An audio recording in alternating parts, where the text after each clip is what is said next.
Far out in space, where the stars shine like tiny dots, everything seemed calm. The trade ship Morning Light floated quietly near a long travel route.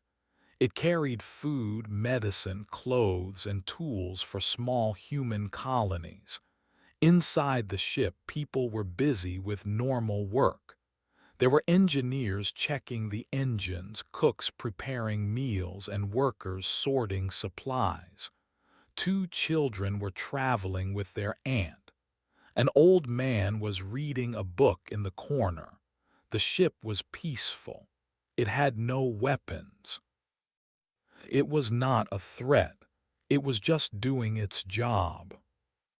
But all of that changed in a single moment. From the darkness of space, a massive warship appeared. Its surface was smooth and black, with red lines that glowed like fire. It blocked the stars as it moved. It was the ship of the Varnock Empire, one of the most feared powers in the galaxy. Their ships never came by accident. They always meant something bad was about to happen. Without sending a signal or message, the Varnock ship stopped the Morning Light. The human crew tried to speak with them. They sent peaceful messages saying they were only traders and meant no harm. But there was no reply, no voice, no welcome, nothing but silence. Then a shuttle launched from the Varnock ship. It flew quickly to the human ship and attached itself to the side. A small door opened, and tall Varnock soldiers stepped inside. They wore smooth, silver armor with sharp helmets. Their eyes looked like glass. They did not speak or look around. They simply walked through the halls of the ship as if they owned it. They went straight to the cargo area where most of the crew was gathered. No one stopped them. Everyone was frozen in shock. The Varnock pointed to 10 people. They didn't explain why. They didn't give a reason. They just grabbed those 10 and pulled them away from the others. The rest of the crew screamed, begged, and tried to stop them. But it was useless. The Varnock were too strong and too fast. They pushed everyone else back and locked the doors. The chosen 10 were dragged down a hallway toward the back of the ship. No one knew what would happen next. In the back of the ship was a large room with a big glass window that looked out into space. The Varnock placed the 10 humans in a row in front of the window. They still said nothing. Then, with a press of a button, the airlock was opened. A loud alarm rang through the ship. Red lights flashed. The door to space opened, and in a few seconds the 10 people were gone, sucked into the blackness of space. Their bodies floated outside the window, still and cold. The others could only watch from the locked room. They couldn't stop it. They couldn't help. All they could do was cry. There were no words, no trial, no warning, just death, just silence. The Varnock soldiers turned around and walked out of the ship without a single word. They returned to their shuttle and flew back to their massive warship. Then, just as suddenly as they had arrived, they left. The Morning Light was still floating, but now with broken systems. The ship's lights were weak, and its engines had stopped working. The crew was trapped. If no one found them, they would all die. 3 days later, a small human patrol ship found the Morning Light. They brought the survivors home, but no one ever forgot what happened. The Varnock had taken 10 innocent lives and said nothing about it. They acted like those people did not matter. They didn't give a reason. They didn't care. The news spread fast, first to Earth, then to every human colony, and finally across the galaxy. People everywhere watched the camera recordings. They saw the fear in the eyes of the 10 before they were taken. They saw the pain of the crew as they watched their friends float away into space. The whole galaxy was shocked. The 10 humans didn't have their names said at first. They were called the Lost 10. Slowly, their identities were shared. One was a mother of 2. One was a young teacher. Another was a space farmer who grew food for distant worlds. Each one had a family. Each one had a life. Now they were gone, and no one could explain why. Vigils were held on Earth. People lit candles in parks and schools. Some drew stars on walls to honor the 10. Others sent messages to the families. Students in classrooms wrote letters and poems. Strangers sent flowers to people they had never met. Across the world, people came together in sadness and anger. But the Varnock Empire stayed silent. They didn't answer questions from reporters.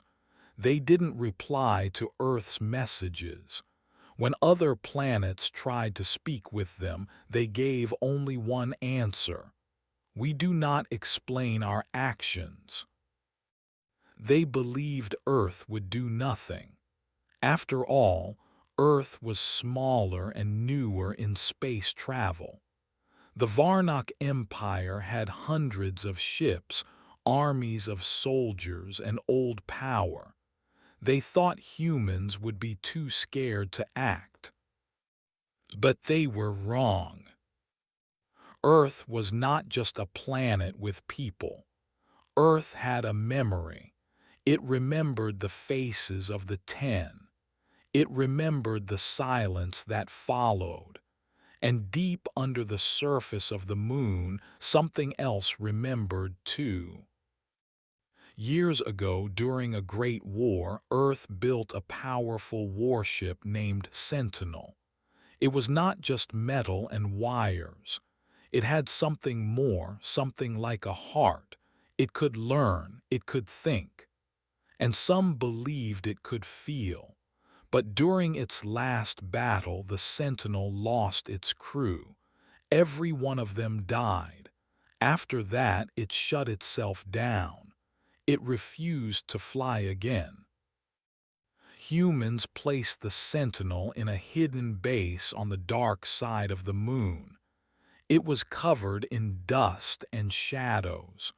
People forgot about it. They tried to wake it once, but it would not move. So they let it rest.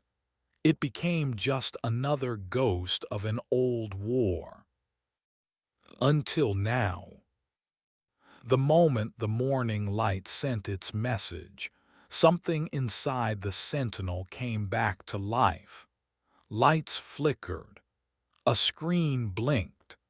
Somewhere deep in its code, it remembered the face of a young boy who once sat in its pilot seat and whispered, "You're still a good boy."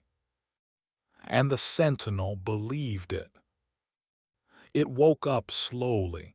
It checked its systems. It read the news. It saw the names of the 10. It watched the videos, and in its mind, if machines can have minds, it felt something. Not anger, not revenge, something deeper. It felt duty. The world above still didn't know what would come next, but something had changed. People across Earth were no longer just sad. They were preparing. Leaders gathered in secret. Old generals made quiet calls. Hackers, scientists, and engineers returned to their labs. No one shouted. No one marched. But something was moving. The Varnock Empire had made a choice. They thought they could take 10 lives and move on, but they had awakened something they did not understand. They had forgotten what Earth does when it remembers. They had forgotten what pain turns into when it sits too long in silence. They had forgotten what happens when a sleeping warship hears a whisper and decides to fly again. The galaxy knew them only as the 10, but on Earth they had names, families, friends, and dreams. They were not just numbers or faces on a screen. They were people who lived, laughed, worked, and loved. Each one had a story. Each one had someone who cared deeply. Each one left behind a space that could never be filled again. The first was Isla Chen. She was a medical assistant who worked in small colonies. She traveled from one planet to another, giving first aid and helping doctors treat wounded miners and sick children. People called her the Smiling Helper because she always arrived with kind eyes and soft words. She had a brother named Leo who built machines for deep space research. He loved Isla more than anything in the world. When he learned she was gone, he left everything and returned to Earth. He didn't cry in public. He went silent. Then he opened a notebook and started drawing again, except now he wasn't building tools. He was designing something else. The second was Marcus Bell. He was only 19. He worked in the kitchen of the ship and loved to bake. He made small cakes for birthdays and surprised people with sweet bread during long trips. Everyone said he had a gift. He had been saving money to open a bakery in the city of New Montreal. His cousin, a space pilot, had promised to invest in his dream. Now that dream was ashes. His cousin didn't just lose a friend. He lost the reason he flew. Rena Thacker was next. She taught kids in space stations where no schools existed. She carried books in boxes and gave lessons under flickering lights. She read stories to children whose parents worked long shifts in cold mines. Her voice made even the saddest places feel warm. Her sister, Commander Neha Thacker, led a rescue squad in Sector 7. When Neha heard the news, she didn't speak for hours. Then she looked out at the stars and whispered her sister's name. After that, she began writing long reports. But they weren't about saving lives. They were about what Earth needed to protect the ones left behind. Then there was Jonas Velez. He fixed solar panels. He wasn't famous. He wasn't rich, but he was brave. Once, when a panel broke during a storm, he climbed out without thinking and saved the system. People joked that Jonas would rather risk his life than lose electricity. He had a daughter named Mia who was just 5. She used to wait by the window for his return. Now she sat with a photo of her father, asking her mother why the stars had taken him away. Her questions never stopped. Her mother had no answers. Lena Ackhafer was a peacekeeper. She helped settle small arguments between groups living on rough planets. Her voice was calm and her eyes were steady. She believed talking could fix anything. She believed words had power. That belief died with her. Her father, once a judge, stood at her memorial and said nothing. His hands shook, but his face was still. The only sound was the wind. Tobias Singh was an artist. He painted deep space landscapes and sold them in art markets. He believed beauty could be found even in dark corners of the galaxy. He was heading home with sketches from a mining planet that looked like fire under the stars. His fiancée, Clara, kept those sketches. She framed them and placed them all around her room. She refused to sell them. She said, "They are the last colors he saw." Nina Blackwell was a security guard, but she rarely needed force. She walked the halls of the ship every night, greeting each person by name. She brought blankets to the sick and shared her dinner with those who forgot to eat. Her younger brother, Devon, worked with Earth's Space Force. He used to joke that Nina was braver than all the soldiers put together. After her death, he deleted his social accounts, cut his hair, and applied to the Night Defense Corps. He said nothing to anyone, but his eyes burned every time someone mentioned her name. Haruto Sato was a quiet engineer who loved puzzles. He built tiny robots for fun and shared them with the kids on the ship. He never raised his voice. He never asked for thanks. He was just kind.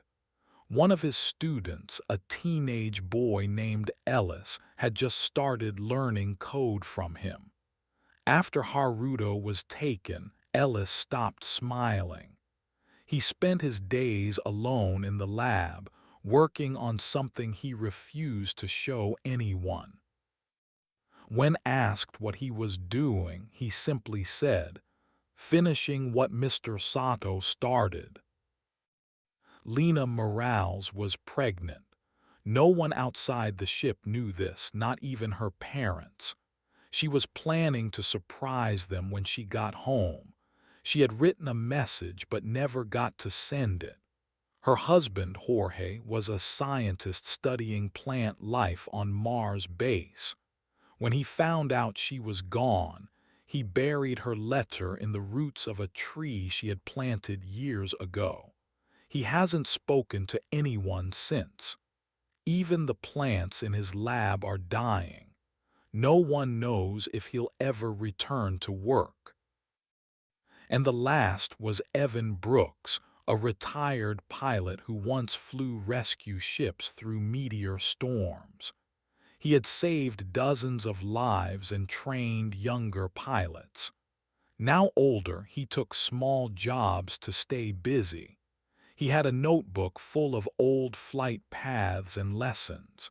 He believed in order, discipline, and honor. His former students, now captains, gathered when they heard the news. They stood in silence on an empty runway. No one said a word. They saluted the sky. Each of these 10 had people, families, loved ones, teams, friends, mentors, students, coworkers. Their loss created ripples across Earth and beyond. Each name echoed in different places: homes, schools, bases, churches, and empty rooms. The world didn't just lose 10 humans. It lost 10 reasons to hope. In the days that followed, more than just tears were shared. There were questions. Why them? Why now? What had they done wrong? But no answer came. The Varnock Empire offered nothing. No words, no names, no reason, just silence. That silence grew heavy. On Earth, students in classrooms wrote their names on walls. Teachers read their stories aloud. Soldiers polished their medals and stared at old photos. Engineers worked long nights, their hands trembling. Scientists ran tests with tears on their faces. Artists drew stars with broken lines. Musicians played soft songs no one had heard before. Streets filled with candles. Parks filled with paper lanterns. Cities went quiet not because of fear, but because of sorrow. And sorrow is a seed. Sorrow does not stay small, it grows. In underground labs, people stopped building tools for trade. They started building something else, something smarter, something stronger, not for attack, not for war, for warning, for defense, for protection, for honor. Leaders, once divided, gathered in quiet rooms with low lights and no cameras. They placed the photos of the 10 on the table. Then they said, "Never again." The world was not planning to attack, but it was preparing to stand. Every human lost was a light. Those lights had gone out, but in the darkness other lights began to shine. New ones, brighter ones, sharper ones. Across the galaxy other species watched, some with worry, some with fear, some with hope. They had seen the faces of the 10. They had seen how Earth mourned. And they began to understand these were not just 10 humans. These were 10 reasons Earth would rise. Back on the moon, inside a silent hangar, the warship Sentinel continued to power up. It was not rushing. It was thinking. It was remembering. It had once protected Earth. It had once flown through storms and fire. But when it lost its crew, it gave up. Now 10 new names had joined its memory. The Sentinel didn't weep. It didn't feel sadness like humans do, but it understood pain. It understood silence. And it understood that something precious had been taken. Inside its memory core, it stored the names of the 10. It replayed the last moments of the morning light. And then it made a choice, not out of anger, but out of duty. The world had not lost strangers. The world had lost its own. And that meant Earth would never be the same again.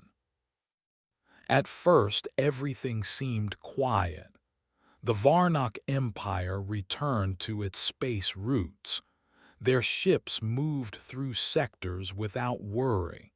Their leaders sat on tall thrones in shining towers. They thought they were safe. They thought Earth had gone silent. They believed no one would do anything. But something had started. It didn't begin with battles.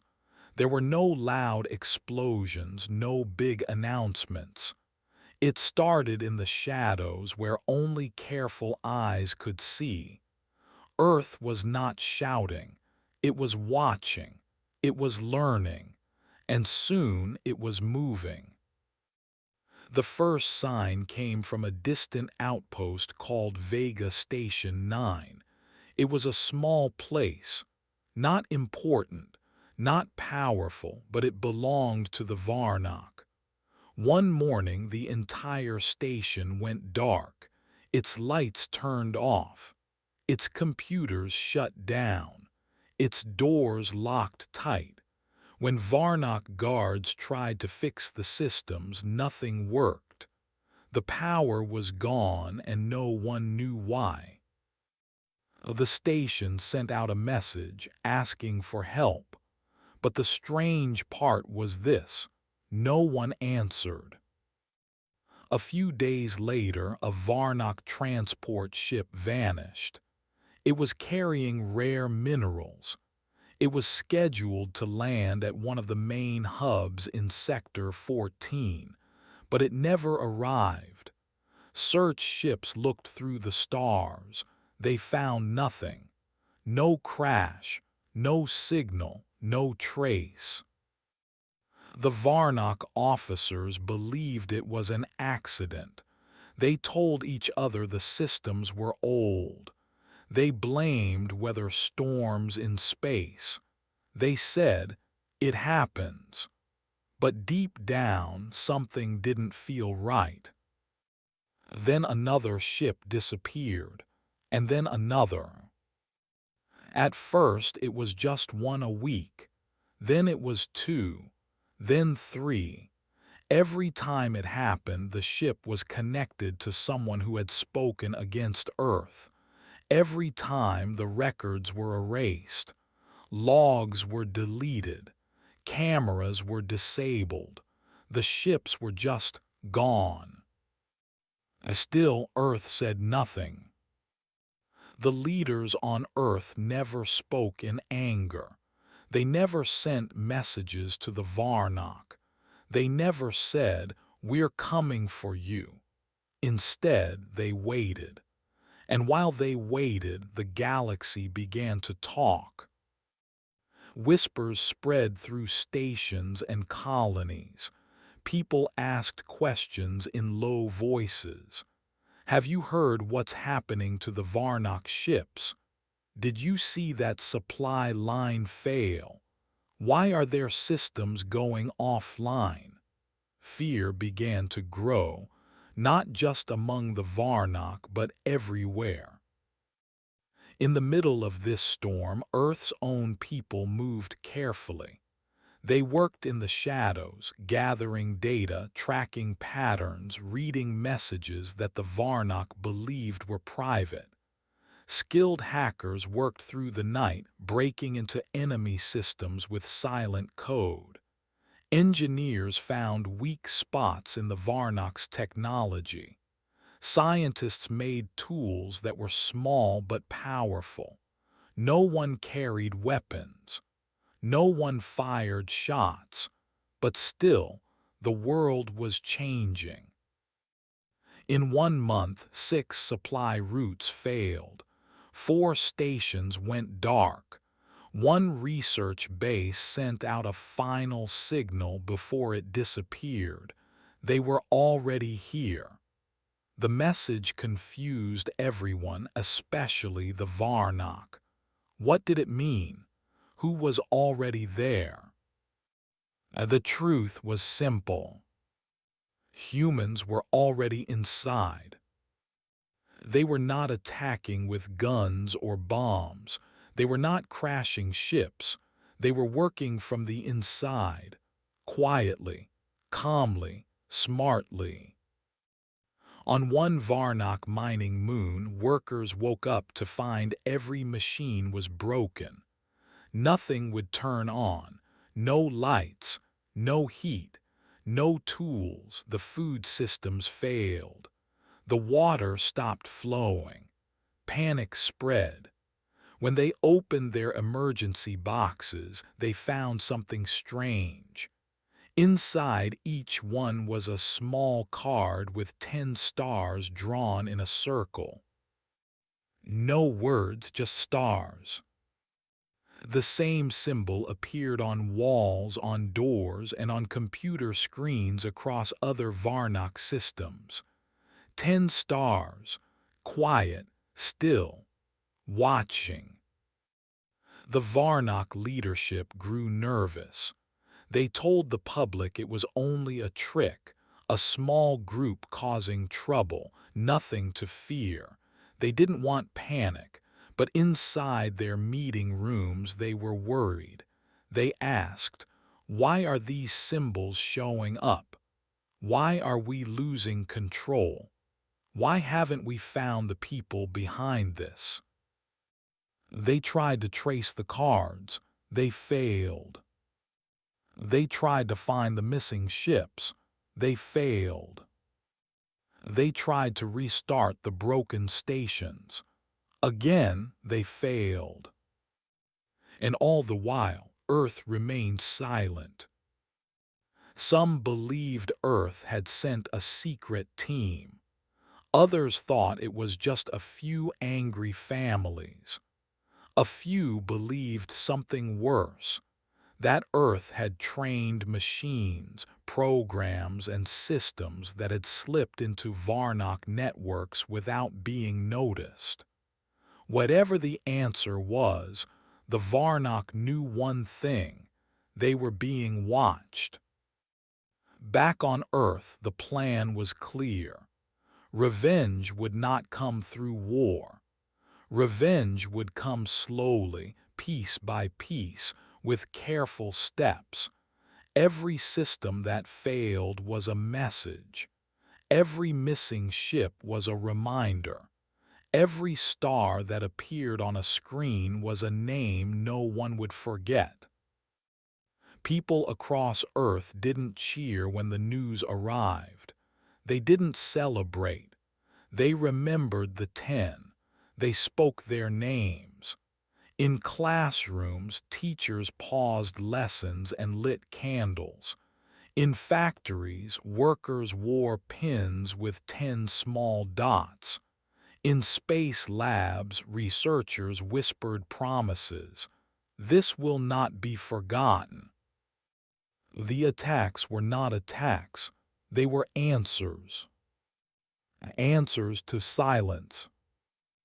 Answers to cruelty. Answers to pain.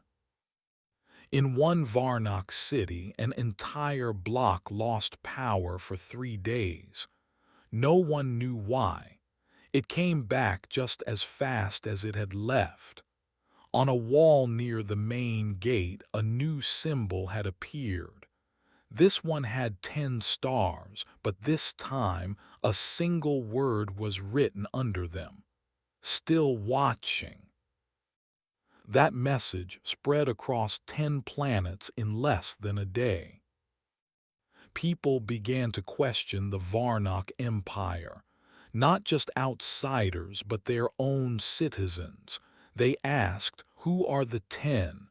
Why did they die? Why are we being targeted now?" The Empire tried to hide the truth, but truth has a way of rising. And still, Earth said nothing. The humans were not coming to take planets. They were not claiming victory. They were not demanding money or land. They were doing something far harder. They were sending a message without speaking at all. A message that said, "You hurt us, now we remember." And that message was louder than any war cry. The Sentinel warship had not moved yet. It still sat under the dust of the moon. But inside, its systems were watching everything. Every failed Varnock station, every missing ship, every whisper across the stars. Its lights blinked softly. Its engines remained quiet, but its heart, its core, was awake. It had not flown yet, but it would. Soon. Because small revenge was never the end. It was the beginning. And from this quiet beginning, something greater was being born. Inside the tall, cold towers of the Varnock Empire, leaders sat in wide rooms with silver walls and glowing screens. They stared at maps, charts, and long lists of broken things. Each day brought a new report, missing ships, dead signals, lost cargo, damaged systems. At first they had ignored it. Then they made excuses. But now they were quiet, because what they saw no longer looked random. It looked like a pattern. Every failure pointed back to Earth. It was hard to explain how things were falling apart. Big warships had vanished without leaving a trail. Defense satellites had shut down at the same time. Power grids inside strong cities had stopped working with no warning. No one had seen who did it. No one had caught anyone in the act. And yet, things kept going wrong. One Varnock general said, "It's like someone is already inside everything we built." That sentence stayed in the air like a cloud. No enemy had attacked with weapons. No fleet had fired on Varnock territory. No one had sent a message of war, but the damage was real and growing. The galaxy's strongest empire was slowly losing control, not because of fire, but because of silence. In a quiet building near the capital, the empire's top minds met in secret. They sat around a glass table. On the wall behind them, 10 stars had been drawn in white. No one knew who had put them there, and no one had dared to erase them. They called in experts to check their computers. They found strange lines of code, small, silent, and sharp. These codes had no known origin. They slipped through firewalls and unlocked doors. They didn't break things. They just turned them off. And when engineers tried to remove them, the systems crashed completely. They searched their skis for hidden ships. They found none. They checked their cameras for spies. No faces appeared. They scanned their signals for secret messages. There were no voices, just silence. The kind of silence that watches from the dark. In the Varnock military, young soldiers started asking questions. Why were their ships not safe? Why were the stations going dark? Why were their leaders giving no answers? The older commanders shouted for order, but even they were afraid, because they remembered something from history. When Earth gets quiet, it is never for long. The symbol of 10 stars had appeared again, this time on the front gate of a weapons lab. Guards found it early in the morning, glowing in soft blue light. No alarms had gone off. No cameras had caught anyone. The lab was untouched, but its entire memory core had been wiped clean. Every file, every blueprint, gone. At first, the Varnock thought it was just hacking. But then the machines started turning against them, not in violence, but in disobedience. Robots stopped answering commands. Drones flew the wrong direction. Ships ignored landing paths. Something was wrong, and no one could explain it. On one planet, food shipments stopped coming. The people became angry. They marched to the local command center, demanding answers. The officers tried to calm them, but someone in the crowd held up a paper with 10 small dots. The crowd fell silent. No one knew who that person was. They disappeared before they could be found. The Empire called in scientists. The scientists said, This is not just tech, this is design. They believed that someone or something was working slowly, breaking the empire from the inside, not through battle but through knowledge, through careful steps, through complete understanding of how the Varnock lived and worked. This made the leaders worry more, because there was only one group that had studied the Varnock that closely. Humans. The Empire had always thought humans were weak, emotional, unorganized.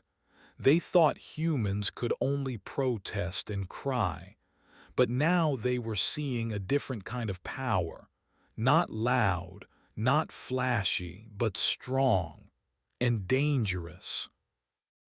A large meeting was called. The highest leaders came. They read every report. They looked at every chart. One by one, they realized the same thing. None of these events were accidents. Someone was doing this on purpose.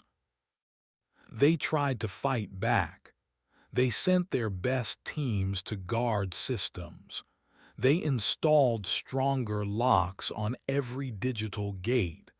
But still, the power kept slipping. It was like holding water in their hands. No matter how tight they closed their fists, it kept pouring through. One day, a voice recording played on a public station. It had no source, no title, just a message. "We remember the 10, do you?" Then it ended. People stood still. Even those who didn't know what it meant felt cold inside. 10 stars appeared that night on the palace wall. They glowed bright yellow. They were gone by morning. The Empire started breaking its own rules. They searched their own cities. They arrested people for asking questions. They punished officers who made small mistakes, but it only made things worse. More systems failed. More signs appeared. More silence filled the air. The Emperor himself sat alone one evening. He looked at his desk, where the reports piled high.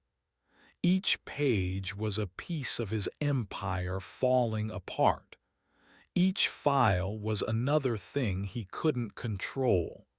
He looked up at the stars beyond the window and wondered if they were watching him now. He had ruled for many years. His people had followed him. His enemies had feared him. But now something else had entered the story. Something that could not be seen. Something that could not be touched. Something human. He whispered one question to himself. What have we started? He got no answer. Because the humans were not talking. They were still moving. And the Empire was beginning to break. Far below the clouds of Earth, in places no one could see, quiet meetings were taking place. There were no news cameras, no reporters, no loud voices, just serious faces watching screens and reading reports. These were not politicians. They were not famous. They were people who had lost someone. They were scientists, soldiers, thinkers, builders, and quiet leaders who remembered the 10 who were taken. They gathered in an underground base deep in the mountains. The doors were thick. The halls were long and cold. Inside, machines hummed softly. Lights glowed above round tables. The air smelled like metal and old paper. On the wall was a large screen showing stars and ships. Every dot on the map was something the Varnock owned. At the center of the table sat a worn picture. It showed the 10 who were gone. Their names were printed below. Their eyes looked forward, still full of life. No one at the table touched the photo, but everyone stared at it. These people were not here to talk about peace. They had tried peace. It had been met with silence. They were not here to make noise. Earth had already sent its message. This time they were here to prepare, not for revenge but for action, careful action, smart action, the kind that doesn't make headlines but changes everything. One scientist stood and pointed to a ship on the map. It had gone missing last week. It was the 7th Varnock transport to disappear. Everyone nodded. Another engineer showed a video of a Varnock base that lost power. No one had fired a shot. It just turned off. Everyone nodded again. Then a man in a dark coat laid down a file. It showed plans, not just any plans, old ones from decades ago. They were blueprints for something called the mirror net. It was never built. People thought it was impossible, but the idea was simple.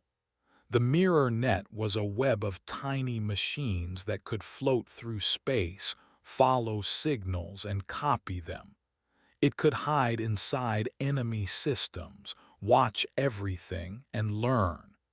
It could even move information between worlds without being seen. No one had spoken of the mirror net in years, but now it was being tested again, and it was working. The team had already sent 3 mirror nodes into Varnock space. They hid inside satellites. They copied codes. They sent secrets back to Earth. Every day more information arrived. The humans didn't just know where the Varnock were. They knew how they worked, what they feared, what they broke, what they trusted. Every piece of data became a tool. Another woman at the table opened a case. Inside were 6 small metal cubes. Each was smaller than a box of cereal. But inside each cube was a secret tool called a phase latch. It could connect with Varnock systems and change commands without being noticed. It didn't destroy. It just flipped orders. If a Varnock drone was told to turn right, the phase latch told it to turn left. If a light was supposed to stay off, the cube turned it on. If a system was supposed to report safe, the cube made it say danger. Quiet tricks, clever tricks, tricks that left no marks.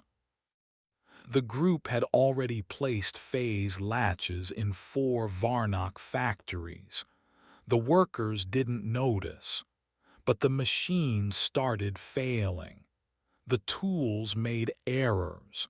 The metal melted wrong. Bit by bit, the Varnock systems began to forget how to work. Then a teacher stood up. She was not a soldier. She had been the sister of one of the 10. She held up a simple book. "This is what my brother gave me before his last trip," she said. "He told me to use it if he didn't come back." Inside the book were stories, short, true, and full of heart. Each story told about small victories, how weak people became strong, how lost people found hope, how quiet voices changed history. That book became the new plan. The team wasn't just using machines. They were using memory, emotion, symbols. They knew the Varnock watched for weapons, so they gave them something else, confusion. They knew the Varnock trusted data, so they gave them false reports. They knew the Varnock believed humans were too emotional, so they used that belief as a shield. In another room, a group of young coders worked in silence. They typed quickly, eyes focused on dark screens. They weren't breaking into systems. They were building something called echo seeds, small programs that could be planted in Varnock machines. These echo seeds didn't break things. They just watched. They followed every move, every command, and once they had learned enough, they began to sing. Not real songs, but patterns. Patterns that sent back everything the Varnock tried to hide. Every time a ship launched, Earth knew. Every time a plan changed, Earth knew. Every time a name was spoken, Earth knew. And the Varnock had no idea. The people in the underground base were not acting alone. They had partners in space, old captains who had returned, retired commanders who remembered past battles, young thinkers who asked, "What else can we try?" Farmers who sent parts from the fields, miners who offered quiet tunnels to test new tools. Everyone was helping, not because they were forced, but because they believed. They believed Earth was not weak. They believed the 10 were not forgotten. They believed the stars still belonged to the living. Outside the base, in the dark of space, one ship sat waiting. It had no name, no signal, its lights were off. But it was not broken, it was hidden. Inside were the next generation of echo seeds, phase latches, mirror drones, and something new, a small cube known as Whisper Stone. The Whisper Stone could listen across space and time. It didn't use sound, it used memory. It could feel when something was wrong. It could find sadness and follow it like a trail. It was built using the last messages of the 10. Their voices were stored in it, not to be played but to be remembered. If the Whisper Stone was ever placed near a Varnock leader, it would activate, and that leader would feel something strange. Not pain, not fear, but weight. The weight of being watched, the weight of being remembered. One of the leaders in the room said, "Let the Varnock fear machines. Let them fear mistakes.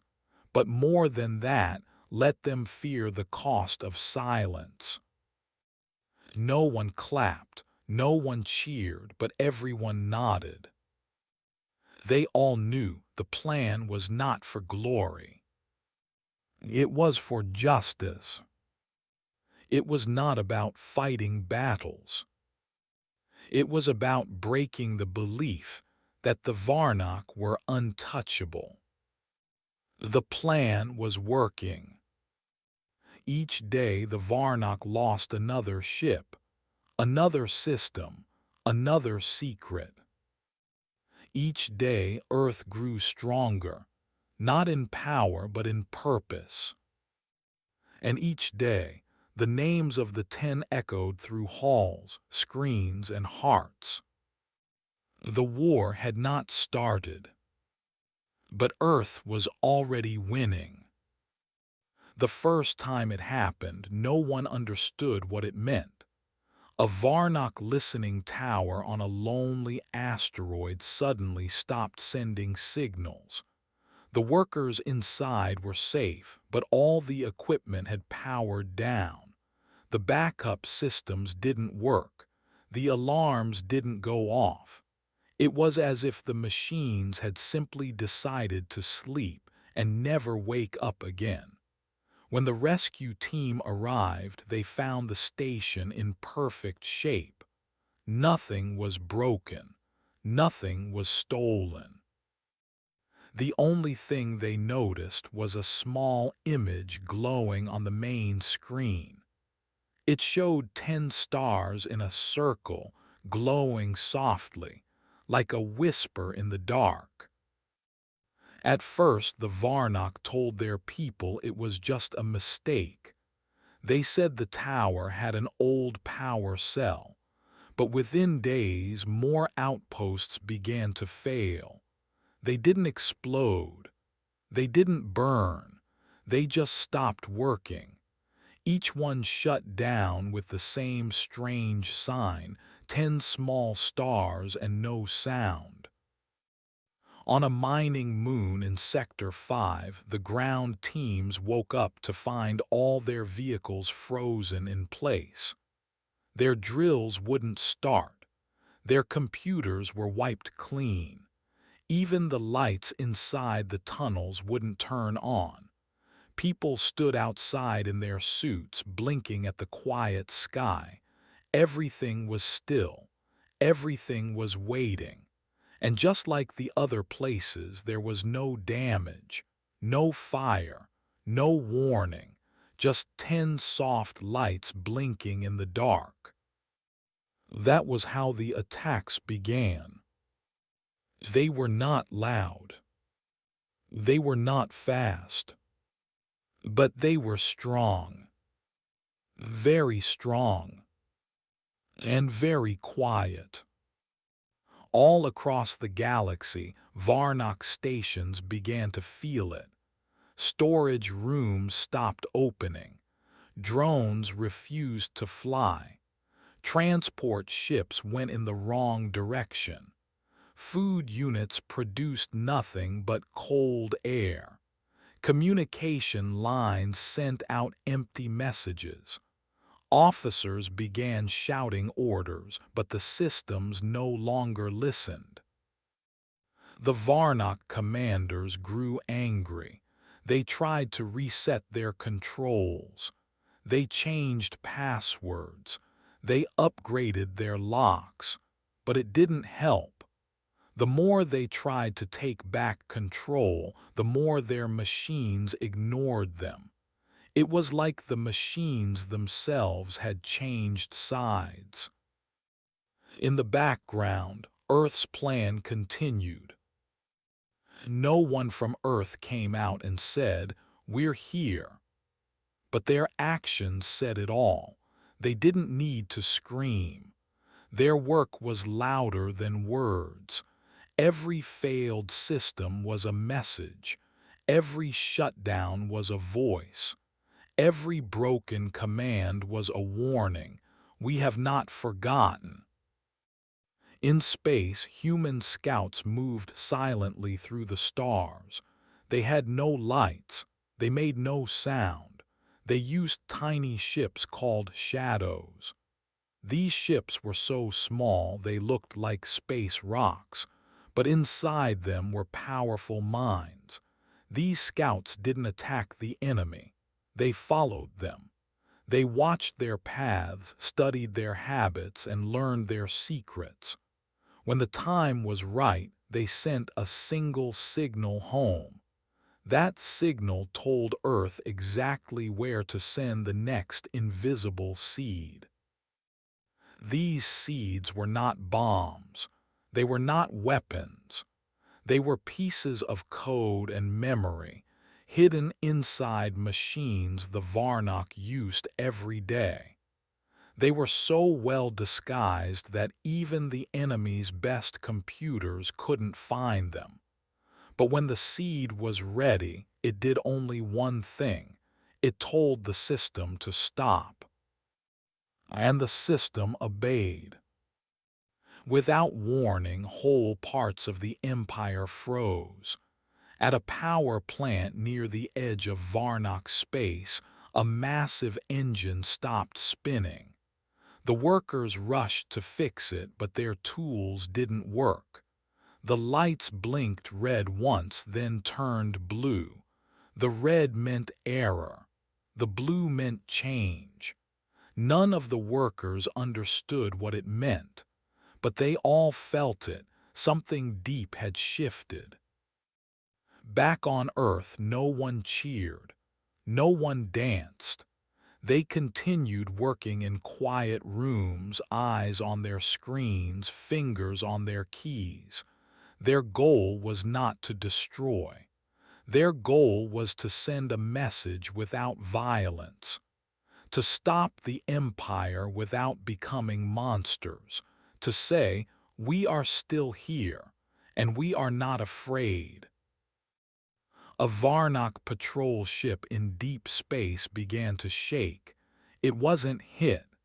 It wasn't touched.